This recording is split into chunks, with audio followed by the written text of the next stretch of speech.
Alireza Firuza lifted the trophy at the 4th Quantbox Chennai Grand Masters, ahead of Dimitri Andrekin and Arjun Erigaisi, in a field that included the world champion Gukesh. It's India's only classical super tournament, and it's organized by MGD1. MGD1 is a chess first esports company founded by Manu Gurtu and Sreekar Channapragada. Today, they manage players, they run tournaments, and they handle production, including the on ground production at the FIDE World Cup 2025 in Goa. And their own team, Team MGD1, won the gold at the World Rapid Team Championships in London last year and then silver recently in Hong Kong, losing the title only on tiebreaks. In this video, there are two conversations. The first from Chennai with Sreekar, recorded just after the tournament ended, and the second one from Goa with both Manu and Sreekar. Two events, one question. What does it take to build all of this in India from scratch? Hi everyone, we are joined by organizer of Quantbox Chennai GM 2026 and co-founder of MGD1, Sreekar Channapragada. Sreekar, how are you? I'm good. Sreekar, first of all, congratulations on completing another successful event. How are you feeling? Relieved, and also thank you. Yeah. Um, yeah, it was fun. It was short. It was fun. I have this question like I am covering this event from 2024. I missed Okay. the first one. But I see how MGD1 nurtured this event from 2023 to 2024 to 2025, now 2026. We observe one thing that it gets stronger and stronger in every another edition. How you see this progression of this event? I think the idea always is to make it stronger, to make it better. Um, Starting with the players, sponsors, the audience, everyone involved in the team, um, and luckily it's happening. I mean, in terms of players, if we have to become stronger next year, maybe we have to get Magnus and Sindarov and Fabi and Yeah, Hikaru. But of course, we're going to try to do that, make it better every year, make it stronger every year, and a lot more fun. as you said that you will gonna invite Magnus and Hikaru, like these big players, but like this edition, this consists of like Hans Niemann, world champion Gukesh, Arjun Erigesi. I'm sure these players have lots of invitation from different platforms or Yeah, different events. What makes them accept this event to come in? I think for Arjun with Quantbox being his sponsor, he has no choice. Yeah, Gukesh always wanted to participate in this tournament, winning it the first year, it being his home ground. Second year he was playing the World Championship, and third year his dates didn't kind of fall into place. And he was always in talks that I want to participate in this tournament, and it worked out fine this year. If you have Arjun and Gukesh as the first two players that you have in your field that you can tell the other players, then I'm sure the other players think that it's strong enough, or it will be strong enough for them to participate. Luckily, we've had good winners with Gukesh and Arvind and then Vincent Kaimer. Word spreads. It's all word of mouth. Naderbek agreed to it. Ali Reza, very lucky for us that Ali Reza agreed to it. And once you have these top four, then it's just cakewalk. The rest four. yeah. And my another question is that this year we have this change that there is only master section. Right. How do you come up with this idea? We didn't come up with the idea. It was more of a constraint. Players were not available with GCT and so many tournaments. This year, I think we have both World Championships. We have the Olympiad. We have new events also springing up. Uh, um, so it was just to get these players, and the geopolitical situation wasn't great to get you know, to get them to fly east. But these players agreed to it, and we said, we're running out of time to confirm more players. Let's just go with the 8 players that we have, and it's a strong enough field for us to go ahead, and it qualifies as a tournament. So we just went ahead with these 8. Yeah, that's great. And as we know, as we said that this event is consist of like big players, Gukesh, Hans, and other players. How do you see this Pranesh, an underrated player, beat Gukesh, and that just because this event gave him, I guess, a much of exposure. Yeah, it started with qualifiers. If you remember, we started with Chesscom qualifiers. He won the qualifiers. He was not invited to the challenges also. There was one spot to the qualifier winner. He qualified from there, won the challengers, qualified to Masters this year, um, and he's had draws with top players and then beat Gukesh. And I remember, like before the tournament started, he had said that he has nothing to lose, and that fearless attitude that he has, Yeah. it's I think worked out very good for him. And every year there is an improvement in the fan zone. It getting huge and more interacting and all. MGD even take care of players, but I want to ask you how you manage this improvement in the fan zone areas. Thank you for noticing and saying that. So we take a lot of feedback. We take a lot of feedback from fans, not just from this tournament, but from other tournaments, whether that was the World Cup, wherever we're involved, whether that's GCL, whether that's Tata Steel. We keep observing what the fans want, and also fans give us a lot of very clear feedback, and we work on that, and we come back, and then we do simuls, and we do fan zone interactions, and then we do giveaways. Tying up with academies and many other things. Uh, so it's working out fine. I mean, the fan zone has to be fun because the playing hall is absolutely silent and serious. So we try to make the fan zone the fun part, more like a fun zone. Yeah. And in one of the press conference, you said that you don't want to limit MGD1 just to Chennai GM. You want to explore chess in other cities as well. How did you know that? Very few people have asked me that question, I think, and know that. Yeah, we want to. We've been trying actually. We've been in talks in Telangana in Hyderabad with the Telangana government. We've also been in talks with a few people in Bangalore, and they're positive discussions. They moved forward, but it's not converted into a tournament that like Chennai Grand Masters. Of course, maybe you need something like a Gukesh and Arjun, uh, I don't know, catalyst, which happened in 2023 with the FIDE circuit, to actually make something happen, and that maybe we need something like that to happen in Hyderabad or Bangalore, but hopefully soon. And Shrikar, what is next for MGD1? So we're managing Ganges Grand Masters. That's one of the teams in GCL in Bangalore.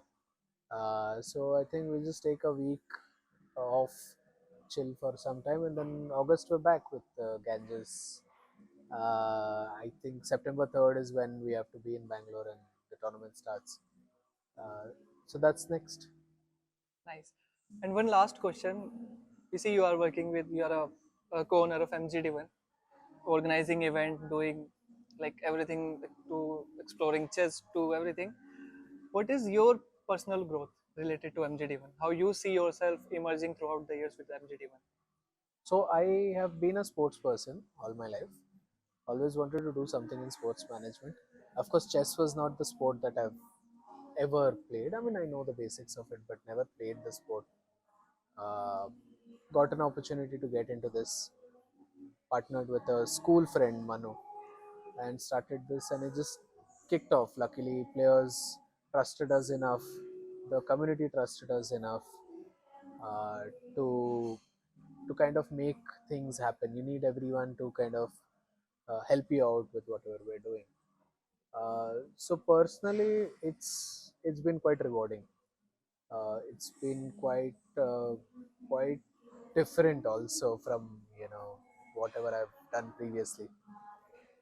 Overall, it's been fun.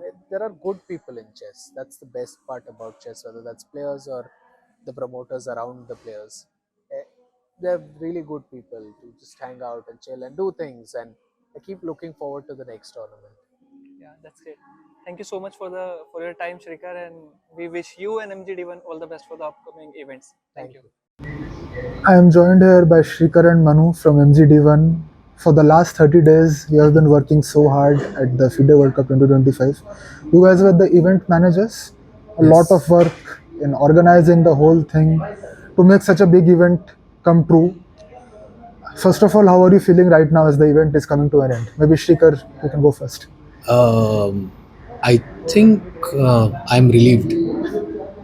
One of the biggest things that you want, as an event organizer, that too at a world scale, is for it to be incident free. Now I'm saying it when everything is done, but every day that was one of our biggest worries.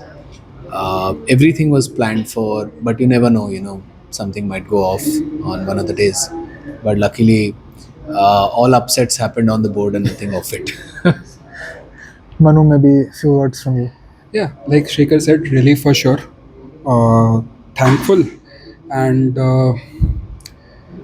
overall sense of when we started this in 2022, the company.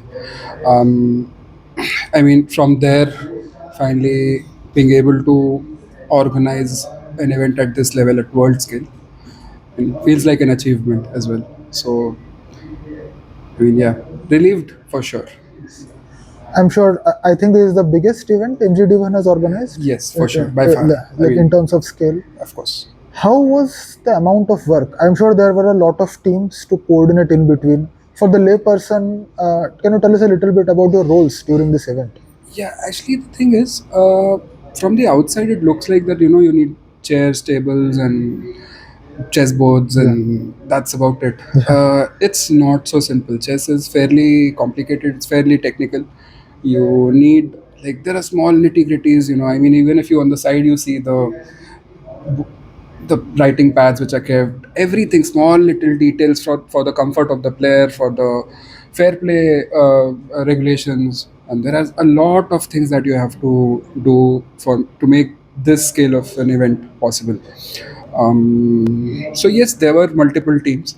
um, Primarily in our this thing, we had a team for production, and then we had different people in charge of various departments. Somebody was handling accreds, somebody was handling um, other coordination with FIDE officials, and then there is also AICF and government, and all three together, which we had to manage.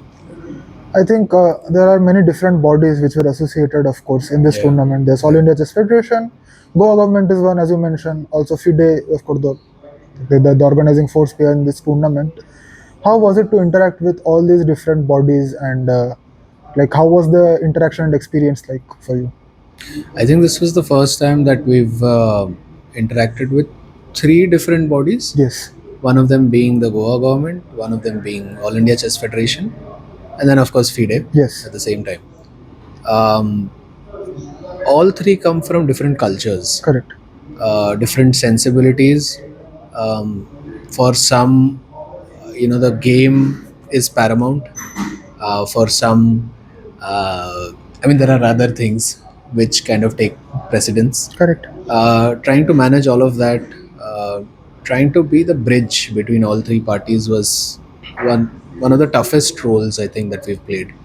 And then of course executing the entire thing as seamlessly as we could, keeping everyone happy, creating a win-win situation, or a win-win-win situation in this case because there were three parties involved, and mainly keeping the players um, happy, content, focused, so that their entire effort is towards preparing for the game and playing the game rather than anything outside it.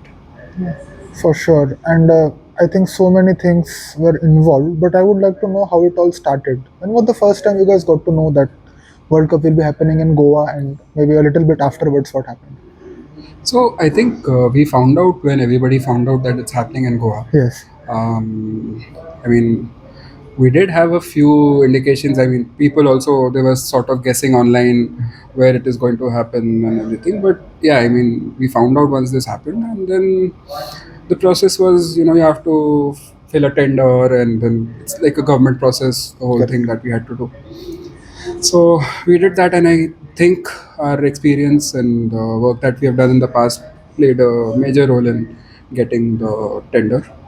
And yeah, from there it was just about doing reikis of this venue and planning everything out, and drawing maps and getting it approved by FIDE, from the small little design elements to each and every location, where the arbiter office is going to be, where the fair players office is going to be, what will be the flow of the players, will they come from, where will the spectators enter from, small little things. And there were like so many calls that we had with FIDE. We used to have a call literally every day. And yeah, then ultimately I think by 25th of October we were at the venue, and by 27th I think we had already begun work at this venue. So it took around 3 to 4 days to erect the entire venue and get everything running. I think probably very short duration, the whole event has stood together. I think one of the concepts which I really liked in this tournament was the idea of fan zone, something I think Chennai Grand Masters also did this year in So I Chennai. think we did the fan zone thing even in first edition of Chennai Grand Masters. Correct, yes. When it was at Leela, and Yes, then much smaller version. Smaller version. Of course, the tournament was also very short Very- notice back yeah, then. yeah. Yeah. So that was there, and then in second year we didn't have it. Third year again we had it. Yes. We had complained second Yeah. year. That Yes, why is there no fan there's zone? no- yeah. So and then third year, of course, we had it again.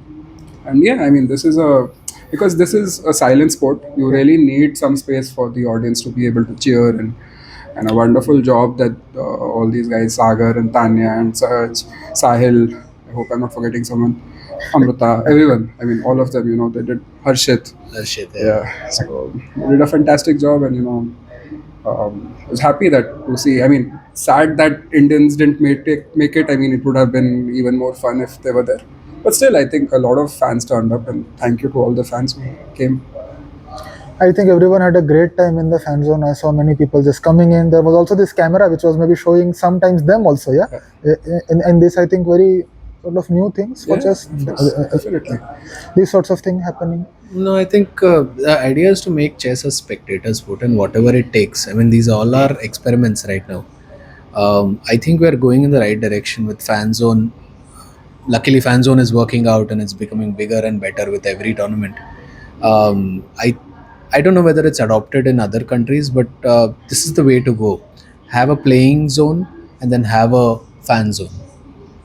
I think another one of the things which was quite unique in this tournament, I thought, was that spectators could go in, watch for the first 10-15 minutes, and this new thing they had called Photo Pass. Photo spot, yeah. Yes. That was like how something did new for us as well. I mean, Yes. actually, we were informed about this pretty late. I mean, once all the FIDE officials were here, they were like, we're going to have this thing called the photo slot, which I think is a wonderful addition. And in fact, we have been telling FIDE that we want to do it at Chennai as well. Yes. And I think all tournaments should have this Correct. because that's something which is very valuable for all the audiences that is coming in. If they can actually click pictures inside the hall, I mean, it feels like something which is, and it was really successful. I mean, there were hordes of people coming in to click pictures. It's a really good thing that FIDE has introduced. Yes.